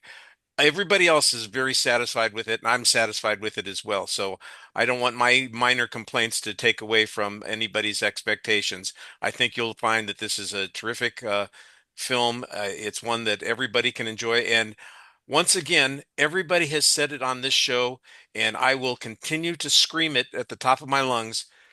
That's what a movie theater is for, Yep. to experience films like this where you are paying attention to the film in front of you and not to the coffee maker behind you. You know, That's right. Fist my people, bump. yes, that there you go. There you go. All right, we're going to take a quick break to hear from a fellow Land Podcasting Network, and then we'll be back for our exit question of the week. Mark! Heather! We need to tell people why they should listen to our show, Word of Hellmouth, in 45 seconds. All right. For one, you and I are hardcore fans of Buffy the Vampire Slayer. We know what we're talking about. Anything else? We are fun to listen to, and our off-topic conversations are legend. Any other reason Scoobs out there should check us out, Mark? Simply put, Heather, you and I are 5 by 5. Oh, yeah! Where can people find us, Heather? You can find Word of Hellmouth anywhere you get your podcasts. Our home website at rabbitholepodcast.com or just hanging out at the Bronze. And David Boreanaz, if you're listening, hit me up. Me too. I don't care. We're back, and it's time to deal with the exit question of the week. Look, science fiction films have been around forever. There are thousands of these stories that have mattered, and many of them involve astronauts being isolated in space. And I thought maybe it would be a good idea if people could recommend a few films that dealt with that subject, the isolation, the loneliness, the idea that sometimes you're just on your own out there in the middle of nowhere. So the question is, what other films could you recommend that feature a lonely astronaut in a science fiction story? But so Howard, Okay, great. what's your answer to the exit question? Well, my answer is it's not one person, but 5. It's my favorite, maybe my second favorite John Carpenter film, um, and that is Dark Star, where a bunch of astronauts are sent out to blow up unstable planets, and because we're starting to colonize other planets, and we want to get rid of these unstable ones. This basically says life is meaningless. There's nothing. It's very nihilistic. There's no point to anything. There is no future. You're just stuck. And I think next to Assault on Precinct 13, it's my favorite John Carpenter. Always an iconoclast. Nice. There are John Carpenter films that other people worship, but Dark Star is a good one. I'm glad that you mentioned it. Like you said, it maybe violates the rule a little bit, but there is a lot of, like you said, it's very nihilistic. It's you got a depressed computer in the show. All Okay, right. Well, thank thank you. you, Howard. Appreciate your contribution there, and we'll talk to you soon. Yeah, sorry about that. Bye That's bye. all Bye, right. Howard. Bye, And Howard. by Bye. And Howard, we've started with you. Let's follow up here with Tony. Tony, how about you? What are your recommendations? So yeah, there's two ones I want to recommend, very different tonally. First one, well, would you count it as being isolated when it's technically two of the same person? So the one I just want to mention is Duncan Jones's Moon, which is like long time favorite for me. Brilliant central performances from Sam Rockwell. He's just absolutely brilliant in that film. I'm glad that there was some attention given to it. The BAFTAs, I remember Duncan Jones got nominated for Best Debut by British Writer, Director, or Producer for his work on that. I can't remember if he won. Yeah, absolutely brilliant film. Just I love a great example of hard sci-fi, and it's one where, especially with all the recent like cloning and twinning films, you can really start today and they still have the same impact. And then the other one I want to mention, and but I was actually watching Project Hail Mary. I was getting a few vibes similar to this one, and the other one I mentioned is Silent Running, and which it's a really like sweet, heartwarming film. Like, when I first got exposed to it through film critic Mark Kermode, he did a music concert in Manchester about 10, 15 years ago now, and he had an orchestra play the music from Silent Running, which is the brilliant experience. There's a lot of the plot details of the film that hit just probably actually hit harder today with like corporatization of space and like corporate entities having these mass gardens inside. Oh, the environment that's not worth much when compared to hard profit and stuff like that. It hits just as hard today. Brilliant central performance from Brewster and it's just the hidden interactions that he has with Huey, Dewey, and Louie in that film. There is some bits of that's overlap between way that in this bit and way project see what we see in Project Hail Mary. And it also has this really like beautiful, bittersweet ending. I'm not going to spoil for people who haven't seen Silent Running, but yeah, Moon and Silent Running, those are the two ones I want to highlight. All right, Lisa, how about you? Well, Tony took Moon from me, which is totally okay. Um, that's fine because I'm down for it. I actually had a student write a paper on why Moon was like Heart of Darkness, Joseph Conrad. Um, oh, it was I super want to cool. read it. I'm gonna have to see if I still have it somewhere. Every paper this student wrote compared the literature that we were reading to some movie. And he went into studying film and everything, and it was just so great to read his stuff because he was good at it too. Um, so I'm going to go with Gravity, which was such an intense movie going experience for me. Again, one of those films that if I could, I would have seen in IMAX. But my brother and I were in Florida at the time. We were in Orlando for Universal, and we had a night. We're like, well, let's go see this. And I just remember the intensity of how it felt to be out in space by yourself. Like, and I remember tears running down my face then too, because I was so unnerved by that feeling of, oh my God, what do you do? How do you do? Like, what? I had no words. And it was just like so much of that film was just tears streaming down my face. It wasn't like sobbing, but I was just so freaked out by it. And just like that was a movie that really drove home like the size, I guess, of space. um and it was just such an incredible film, not to mention the score. It's such a cool film, obviously very different in tone than Project Hail Mary. But that was the other one that came to mind immediately when I saw the exit question. Heather, have you got something different, or are those films that you thought of? Apparently we were all gonna choose Moon. Which I guess that means everyone please just go see Moon. Go see that movie. It's Yeah. fantastic. And Sam Rockwell is always great, but he is exceptional in it. I guess I'll go with one that we mentioned many times already, and I'm gonna bump up The Martian again. It is spectacular. It's so good. It's fun. It's ultimately terrifying at times. Um, One of the things that I feel like Project Hail Mary did really good, and that actually a lot of these space films that we've mentioned have done, is the vastness of space yet feeling claustrophobic at the same time.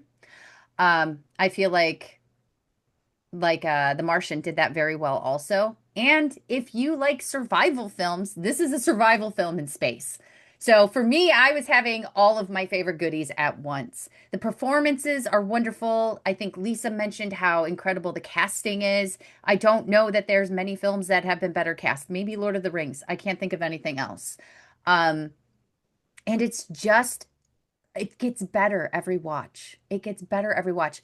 I I feel empowered when I'm done watching it. I feel like I can achieve things that I otherwise wouldn't have. It gives me an inflated sense of self. And I hear Matt Damon's voice in my head, and I'm fairly certain I've told Lisa this many times before. I hear Matt Damon's voice in my head all the time when I'm in a situation where I feel overwhelmed or like I don't know where to begin. And I hear him in my head saying, work the problem. So I start with Hmm. one thing and I focus on that, what I can fix and what I can work on there. I don't know, I love whenever, that. yeah, whenever a movie lands with you or something resonates with you that deeply, it's worth looking into more. But like Project Hail Mary, I think it's a movie anybody can watch and I think anybody can like. You don't have to be a science fiction fan, even though the science fiction's heavy and the science is heavy in it. It's just enjoyable. But definitely go see that if you haven't. Well, I think it's obviously a tribute to all of our wide repertoire of films that we've encountered, that most of you have named films that I was thinking of, and that you've named films that each other thought of in this. Moon was immediately in my head. Silent Running was the film that prompted me to ask the question in the first place, because I think that's an early example of one of those films. And the way Silent Running plays out, it's it's kind of odd that it's a lonely astronaut movie, because it didn't start out that way, but it ends that way. And I think that there's a good story there. The situation that Bruce Dern is in is sort of self-inflicted and dramatic for the purpose of that particular film, but always the image of him just trying to relate to the robots as his only companions. That was the thing that made me think of this as a lonely astronaut kind of movie. Gravity, of course, the idea that you're on your own in space and there's no one to reach out to, there's no one who's going to help you. There you are in the vastness. How are you going to handle that? That was a fantastic experience. And another one that I saw in a theater, saw it in 3D on an IMAX type screen at the Chinese theater, and it was one of those things where you just go, "Holy criminy, did they film this on location?" Yeah. It You was one of can't those, breathe watching that movie. It's incredible. right. And although Interstellar isn't really about astronauts alone, you certainly get that sense of isolation. And once again, Matt Damon is, we're going to outer space to find Matt Damon. Uh, This was, oh, sorry. Yeah. so we've got that going on. And it's not in space, and it's not really an astronaut. But that first 40 minutes of Wall-E is just like you're, Oh. you are by yourself in the universe, and that's a tough thing. And we have lots of films where, you've got the last survivor on the planet trying to function.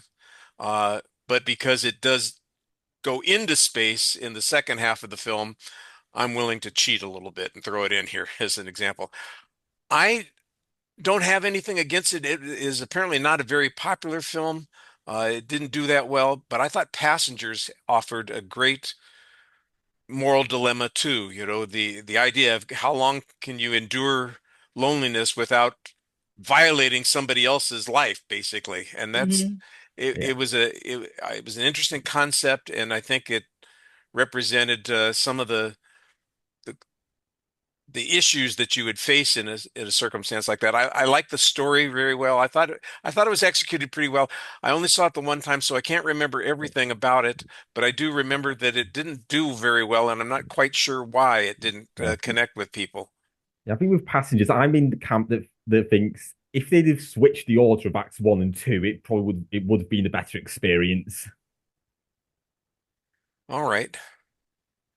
So those are our thoughts on those kinds of films. I want to give everybody a chance to promote anything that they have that they would like to share with the world that they don't already scream about and holler about. Or if they do, let's scream and holler some more about it. Tony, what have you got that you want people to turn their eyes and ears to? So yeah, as always, want to highlight my podcast, deep dive podcast on the Wicker Man film. So just again, search Wicker Man podcast. Ever listen to this, and you should be able to find it. Recently, I've done episodes of Anthological Forgotten Film Cast over the past few months, and as always, you can find general reviews over at cruisereviews.wordpress.com. Good deal. Heather, do you have anything that you want people to be paying attention to that they aren't already paying attention to? Yes, if you all are really, really ticked off that the Buffy reboot got canceled, come listen to Mark Armstead's podcast with me, Word of Hellmouth. You can find it on Rabbit Hole Podcasts or any of your major streaming services. We are going back through every single episode of Buffy, one by one, breaking them down and revisiting them after 20 plus years of having watched them, and it's a journey of nostalgia. We are in season 4 of Buffy right now, and we are also going through season 1 of Angel. We are watching them in tandem, and they come out on the 15th and 30th of each month. I keep promising myself someday I'll watch an episode of Buffy the Vampire Slayer and then I'll listen to your show. I just, I've got so many commitments to the other things that I have to catch up with that I just, You can listen to the intro for like 20 minutes because Mark and I go on tangents for a while before we even start the episode. You do? Really? Can you imagine? Really? Can you imagine? And that I find quite entertaining. Well, most of the time that's the fun stuff in these kinds of podcasts. You know, people get something strikes their fancy and they say, well, let me follow that down the rabbit hole, or, ooh, there's something sparkly. Let me chase it across the yard. Yeah, I don't have a problem with that at all, Richard. Lisa, are you chasing something across the yard or down the rabbit hole? Haha, see how I got that in I there? saw it twice. I heard it twice. It was very well done. Unfortunately, no, I am still off the airwaves at the moment, because I have far too many things going on, taking some admin classes and such. So I am currently not on podcasts except for the Lambcast and occasionally being a guest on other people's podcasts. So, I guess it's a matter of, catch me when you can. And if the Lambcast is doing a horror film, I'll be there. I know that, certain films coming up are definitely films that I'm heading for. We have a Mortal Kombat podcast coming up at some point, right, Richard? Yes, we do. That'll Thank be God. that's the first show in the next schedule. Let's So, go. and all those people that were scheduled for it back in October when it was originally scheduled, they have first priority on that show. Fantastic. Yes. So, me and my multiple degrees, my intelligent person who is a giant nerd when it comes to silly movies, I cannot wait for the new Mortal Kombat film. So it'll basically be a matter of, where you're going to find me if you think about what the topic is. So I think we'll stick to that for now. Good deal. And then on my site, as usual, I'm just checking in with the things that I've seen in the theater recently. I have 3 things that I have to catch up with. Of course, they're not necessarily because I saw it in the theater doesn't necessarily mean it's a recent film. I have experiences with Jurassic Park and Lost World Jurassic Park in the last week or two. So both of those were on the big screen, and Jurassic Park got posted already, but Lost World I have to catch up with. Also, I have to catch up with Ready or Not 2, which is not the film that Heather wants to send her family to while she's getting a couple hours break, Yep, that'll be this Friday for me. But I found it perfectly satisfying. And then, this film I need to catch up with a written review. I do have a project in my mind that I'm thinking about starting. So if something shows up on the Lambcast and you will go, what the hell is that? Just know that it was something that's been percolating under my brain for a few months, and I'm going to see if I can make it work this in the next month or so. So keep your eyes open for a little bit of a surprise there. All right, I want to thank my guests for showing up this week. Howard Casner, who had to leave us a little bit early. Heather, thank you for coming back and joining us on the Lambcast. Hopefully it won't be a long break till next time we see you. Thank you. And while you're a dear friend, I would prefer if you don't watch me sleep. Tony, we're not going to watch you sleep, but we are going to listen to the Wicker Man podcast. Thanks again for joining us. Well, difficult. If you didn't watch this, there'd be a lot more things I'd be worried about than that. Lisa, are you going to bump my fist? Anytime you want it. Anytime. There we go. There we go. And as far as this episode of the Lambcast, Hail Mary was full of grace. Thanks, everybody.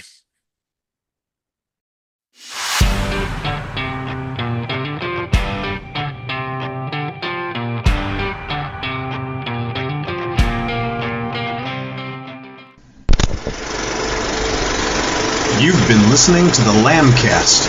If you have an idea for a show or would like to join us on the Lambcast, contact us at largeassmovieblogs.com. Find us on Facebook, just search for Lambcast, or on X, formerly Twitter, at Lambcast. And you can find us on YouTube as well. The Lamb site can be found at largeassmovieblogs.com. We'd also love it if you would leave a review on iTunes.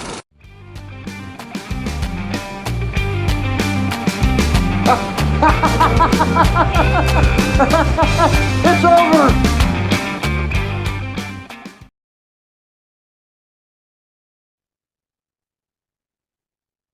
Lisa, I'm gonna sing you a song to see if you can hear me, Lisa. Oh, she said stand by. Stay on target. Headphones being a brat, please stand by. I like that. Lisa is so beautiful and smart and wise and lovely. I haven't recorded with Lisa in forever too. Really? Yeah, I haven't been on a lot of podcasts lately. Things have been a bit crazy, so as happens in life. Oh, buddy, oh, da, life goes on. Whoa. Yeah, see. Maybe just a little out of the range there. I couldn't sing in tune if I had to save my life. So I just lean into it. That's okay. All right. Well, Lisa left and she's coming back. If you're in your tune, that's the only tune that matters. Yes. Lisa! Hello. Hey, there you are. That was very strange. Like, I don't know what the problem was. Apparently, it just needed to be turned off and turned back on. That the is what they solution, say. So I don't know what the problem was because I could see you talking and it said it was connected and I was like, you lie. So I turned it off and turned it back on and here we are. Well, we're all good. We're glad that you're with us. So thank you. I'm very sad you didn't get to hear my beautiful songs I was making up about I you. love your songs. It's recorded though, so I can hear it later. It can be outtakes in the episode. I'll try to remember not to eliminate it and put it in as an outtake. There you go. I'm totally good with that. Right at the end. Amazing.